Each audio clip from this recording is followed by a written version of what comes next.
what I was going to speak about. So when I met with my motivational speaking coaches, I told them, I was like, you know what? It's not that I'm not prepared. It's not that I haven't practiced my speeches. I just didn't know what I want to talk about. I didn't even have an introduction or anything like that. And so this morning when we came up with the lineups, they told me, Mecklin, you're speaking first. So I was like, so you knew at 1:30 yesterday that I didn't know what I was going to speak about. And not only did you do that, but then you're going to put me first. All right? And in the wake of the World Series, the San Francisco Giants won, so I got to give a shout out to my home state. When you play the game of baseball, the first batter is known as the leadoff batter, all right? And the leadoff batter, his goal is to kind of just fill the pitcher out for the rest of the team. Because, you know, obviously he's the first person getting thrown to. And if the leadoff batter strikes out, that's okay because he lives to swing another day. But if he gets on in that first at-bat, then that sets the tone for the rest of the game, for the rest of the team. And so that is the role that they gave me today, and I'm going to try to embrace it. All right? I don't think most of you know much about me, so I'm going to give you a short rundown before I get started. My name is Mecklin Jarrell Davis. I moved to Bozeman, Montana in 2006, and I got a full-ride scholarship to play basketball here for the Montana State Bobcats. My senior year, my girlfriend was pregnant, and I had a child, so I ended up staying here instead of going back home after college. After I graduated with a sociology degree, I tried to go overseas and play in Iceland. If you know anything about Iceland's economy, in 2009, on January 3rd of 2009, Iceland's economy went under. And with their economy going under, so went my contract and my dream of being a professional basketball player. So after that, I used my sociology degree. I joined a company called Aware, and I worked for an autistic group home for 9 months. I worked really, really hard, and I moved up to a mental health group home through Aware, and they let me manage that for three and a half years. Now, it was in one of my offices at Aware that I kind of had a dream, an epiphany, all right? I was reading an article, and the article said 97% of all Americans work for the other 3%.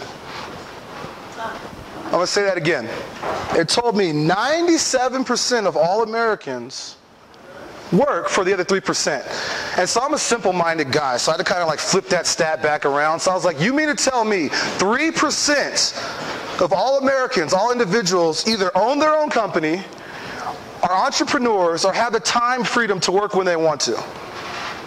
Because I knew when I was working at Aware, I was working 9 to 5. And if I was not at their 9 to 5, I was around the clock on the call. I didn't want to do that.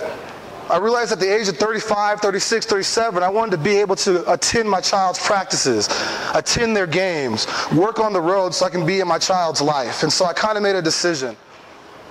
A couple of weeks later, I met two gentlemen that are in the crowd today that helped me on this awesome journey of becoming a motivational speaker. All right, and now I'm here in front of you guys today on my journey to becoming a motivational speaker. Now that you know a little bit about me, I want to tell you what I'm here to talk about. I'm here to talk about going from a dreamer to a dream chaser. I'm going to say that again. I'm here to talk about going from a dreamer to a dream chaser. Now, when I talk about dream chasing, I am absolutely fascinated with the dream chasers of the world. And when I mean the dream chasers of the world, I'm talking going back all the way to the Bible of like Joseph and the dream of million colors. Or coming up to Cleopatra and her vision for Egypt. Or even one of my favorite villains, Sir Francis Drake, and his quest for his queen to take over the seas.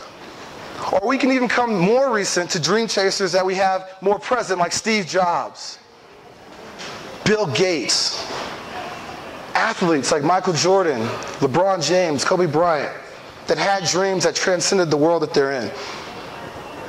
And when I looked at their lives, and I looked at their journey, I kind of figured there's certain steps that they took. There was 4 steps that each one of these dream chasers took.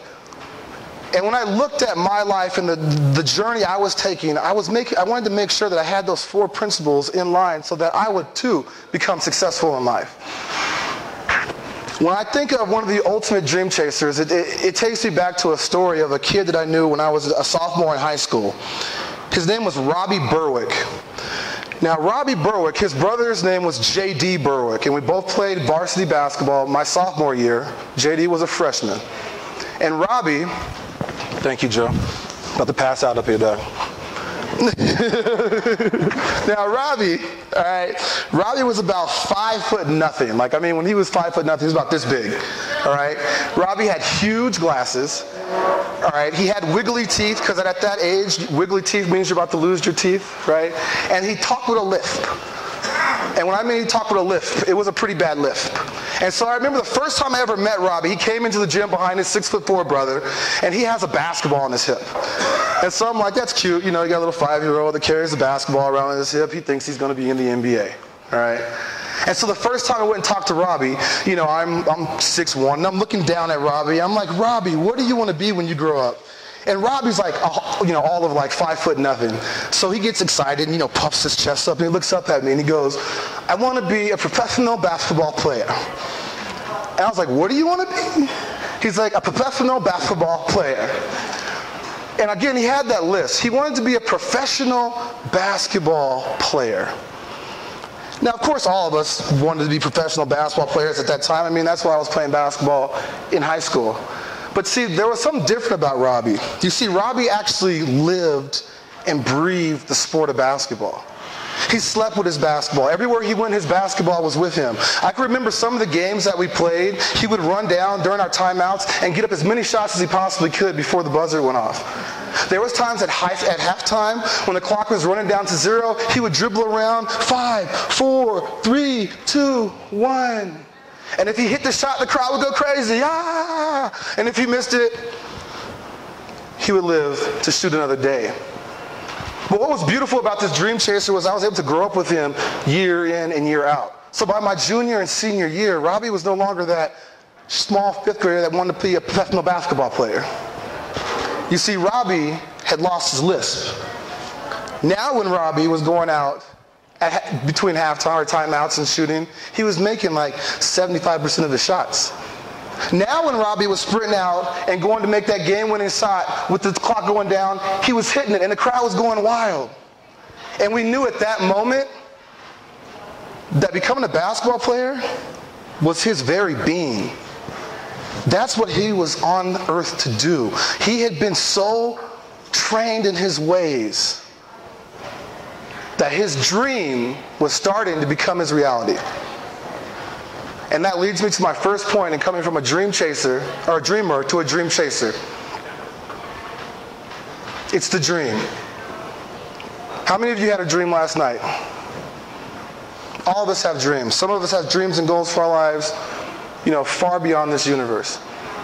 But we all have a dream. But the difference between dreamers and dream chasers is the fact that dream chasers turn their dream into a reality. Again, I'm going to reiterate, the first step in going from a dreamer to a dream chaser is your dream. Now, how many of you have been to a spectacle or, you know, have been athletes or musicians or an artist and have been to a place where you have to listen to the national anthem before the game? Raise your hand. Or before the event. Okay, now, me being an athlete, that is probably one of the most nerve-wracking times ever. I'm going to just tell you that. The national anthem, I know when you guys see the Bobcat games and the camera sweeping through the Bobcat players and they're singing the national anthem, I'm going to tell you this. The national anthem is the last thing on their mind. All right? They are nervous. They are intensely nervous. And there was times in high school before my football games, I would be so nervous. And I'm not talking about, first day of school nervous. I'm talking about I'm so nervous because I'm about to ask this girl out, and if I ask her out and she says no, it's going to be embarrassing because she's going to tell the whole school. Type nervous. All right? And I would actually go out on that football field, and the very first play, I would get knocked to my butt every time. It didn't matter if the kid was 6'4", 250 pounds, or if the kid was 5'8", 130. I would get knocked to my butt. And what I started to realize was like no starter can get knocked to his butt every game and think that he's going to continue to start. And so I talked to my dad about this. I said, Dad, we're going to have a problem because if I continue to play like this, I'm not going to start. And he said, well, son, like, where's your head at before the game? Like, are you visioning or like visualizing what you're doing? I was like, no, I'm just running down there. He's like, so you're just running all down there willy-nilly with no vision, no plan, no nothing, and you're wondering why you're getting knocked on your butt. I was like, yeah, that makes sense. So from that moment on, I practiced vision. I practiced it in my everyday life before every game, before every event, before I ever had to speak or anything like that. I practiced it, and I practiced. And when I got to the Bobcats, I had gotten so good at it that it became my being. I would literally, the night before games, would envision myself laying in my bed. I would envision myself getting out of my bed, out of my nap, and walking to the gym. And then from there, I'd envision myself playing my favorite music with my Nike uniform waiting for me. As soon as I put my uniform on, I would envision myself running down the hallway onto the court to get my practice shots. Then I'd envision coming back to the locker room, listening to the coach's instructions. And then I'd envision going right back down the same hallway I just ran through, going through the big, huge, blow-up Bobcat doll into the sea of blue and gold fans. And I'd envision myself even in the moment of the national anthem. And then I would envision myself playing the game, guarding players, doing things like that. But what I realized was the nights that I envisioned my game, I played a whole lot better. You see, the nights that I envisioned my game, I was no longer sitting on the, national anthem like, oh my goodness, I'm about to throw up.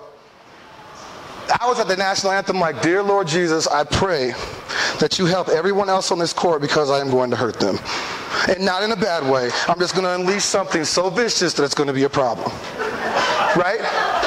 And that's how I attacked the game. And it was a lot better than not visioning. So the second step in going from a dreamer to a dream chaser is the vision.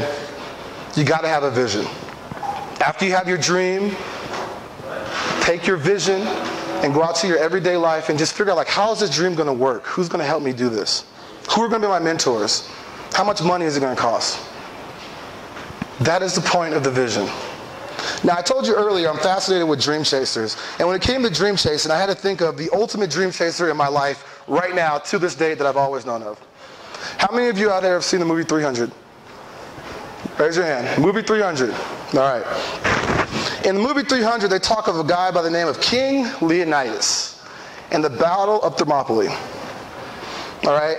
Now, King Leonidas was a king of the Greeks, I believe. All right. And he was facing the Persian army led by King Xerxes. And Xerxes had an army so great at the time, it almost numbered like 1 million people. And they were on their way to King Leonidas. And a messenger pulls up to King Leonidas' gates. And the messenger has, skulls of past kings that have been conquered. And the messenger tells King Leonidas, he says, sir, you have two options. Either you surrender and serve us, or we decimate you. And in the movie, this conversation is taking place. There's like a huge pit. The messenger is just standing here, and Leonidas is here. And there's a massive pit behind him. All right? And as Leonidas makes his decision on what he goes to say, this is the first time I've ever seen this ever in my life, but Leonidas gets upset, and he says, no, I will not surrender. And he Spartan kicks the messenger in the chest. Right? Straight in the chest. He falls down in the hole to his death. The second that messenger died, King Leonidas had declared war on King Xerxes. The next thing he did was he made a plan, which is my third point. After you have a dream, after you have a vision, you must have a plan. And I'm not just talking about a plan that you have in your head. I'm talking about a plan that you write down. Not something you put on a computer, not something you put on your iPhone, not something you put on your iPad. I want something that you put on a piece of paper and you tape it to your mirror, or you tape it to your front door. You tape it to some place that you're going to see it every day. I had a kid in the group home that was so clever, he actually taped his plan on the top of his ceiling. So when he woke up every day, that was the first thing he saw. It was genius. Every day his first thought was his dream. All right? So King Leonidas had to make a plan, and his plan was, we have far better fighting skills. So I'm going to take my army up to what is known as the Hot Gates, which was up in the northern Greece. And he was going to meet King Xerxes' army right when the army was getting off the ships. And he was going to force that army to be funneled into a high corridor to where the millions or the numbers that Xerxes' army had would count for nothing. It would make it to where they had to fight one-on-one with King Leonidas and his army, which King Leonidas knew in one-on-one combat, we are far superior. That was his plan, all right?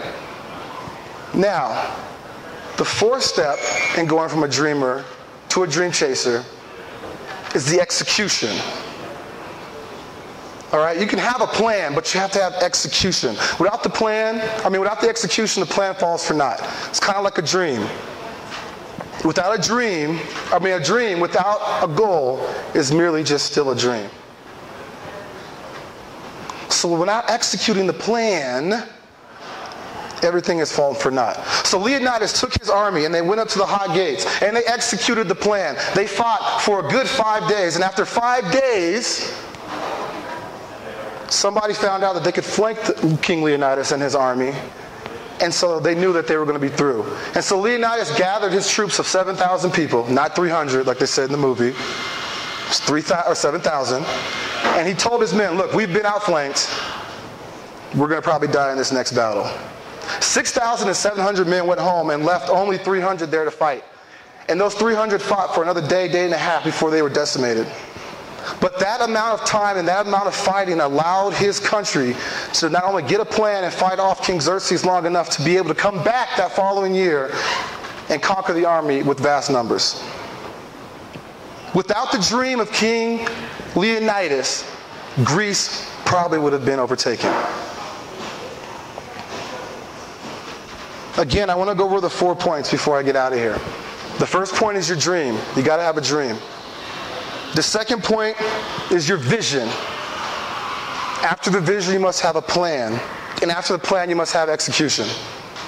I got a phone call about a month ago from a guy by the name of Robbie Berwick. The kid we talked about with the lisp at 5 years old. And he told me, Mecklin, I am fighting for a starting position at Florida State University.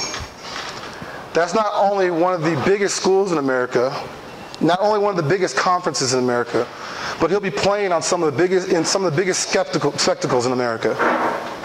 Robbie is 3 years away from achieving his goal of being a professional basketball player, because if you know anything about playing at that level of a college, as soon as you graduate, you're pretty much a shoo-in to go overseas and play basketball.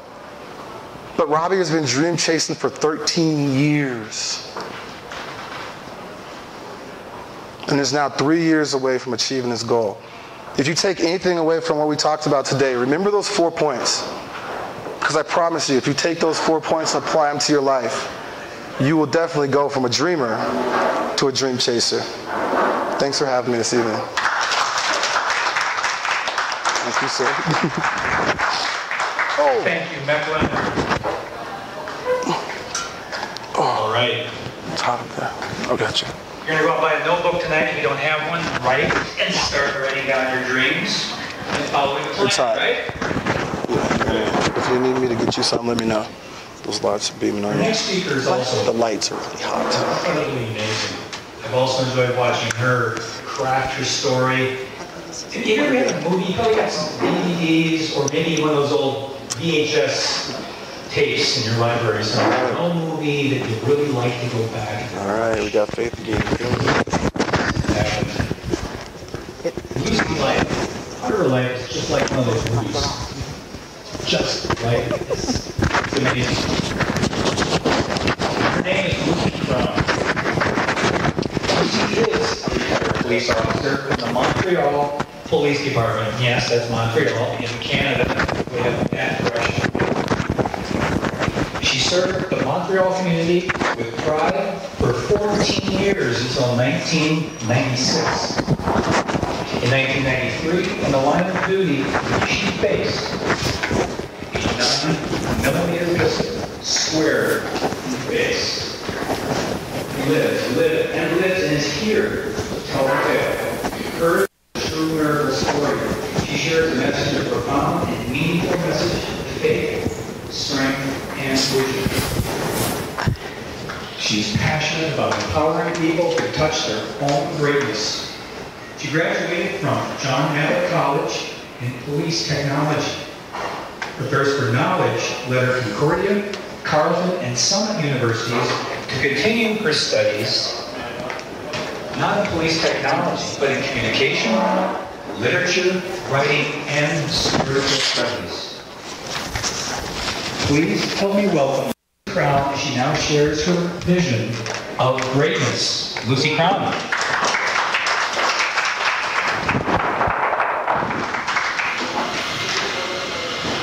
Thank Thank you, Tom.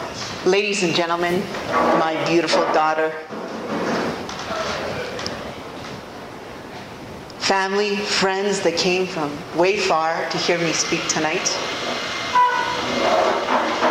All things are possible for those who believe. You are right. Whatever you believe, you are right. Henry Ford said, if you think you can, or you think you can't, you're right. Abraham Maslow said 90% of success is showing up. Ladies and gentlemen, life is not a spectator sport.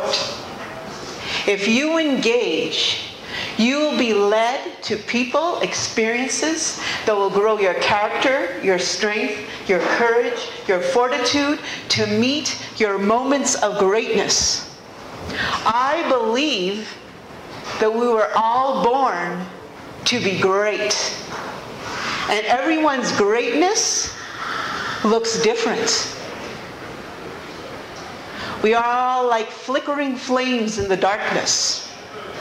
I met darkness, actually evil, face to face on May 22nd, 1993. A man was intent on killing me. I was shot point blank range with a 9mm pistol. The first bullet went in underneath my right eye, came out the middle of the back of my neck. Second bullet hit me on the side of the head. Third bullet went in and out of my left thigh, leaving scars and badges of honor for all to witness that I, Lucy Crown, am bulletproof. And I believe we're all bulletproof, because life often throws us a knife. And we have two choices when life throws us a knife: catch it by the handle and become great, or catch it by the blade and create compound fractures, which in itself will bring you to your greatness if you allow it. I will speak about snapshots in my life that brought me to the point of being prepared to meet that moment, because our greatness shines in moments in our life. And we're all prepared for that moment of greatness if we just show up. Isn't that comforting to think about? You just have to be there in the moment, conscious, and show up. Follow your heart, follow your desires, and you will be led to the people, places, and things that you need to do to meet those moments with greatness. I am no exception. As I give you the snapshots from my life, I invite you to think about your own life. That night, May 22nd, 1993, I needed to be prepared spiritually. I needed to be prepared mentally. I needed to be prepared emotionally. And I needed to be prepared physically. We all actually have to be prepared physically in our bodies, because if you don't take care of your body, where are you going to live? It all started when I was 16. I had a dream 3 nights in a row. On the 4th night, I had the same dream with a different ending. I dreamt that I was going to die at 30. It was going to be a spectacular death, and that there were going to be thousands of people at my funeral. On the 4th night, in the dream, I jumped out of my coffin, ran down the aisle of the church, much to the shock of everybody in the congregation. So I'm 60.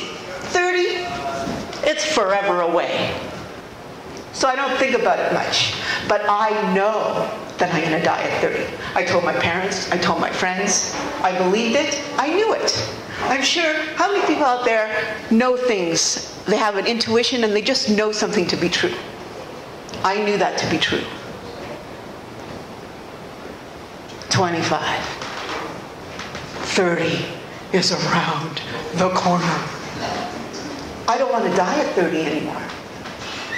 So I go to the only place I know that can change that for me. I go to God and I say, God, I don't want to die at 30. What do I need to do to survive past 30?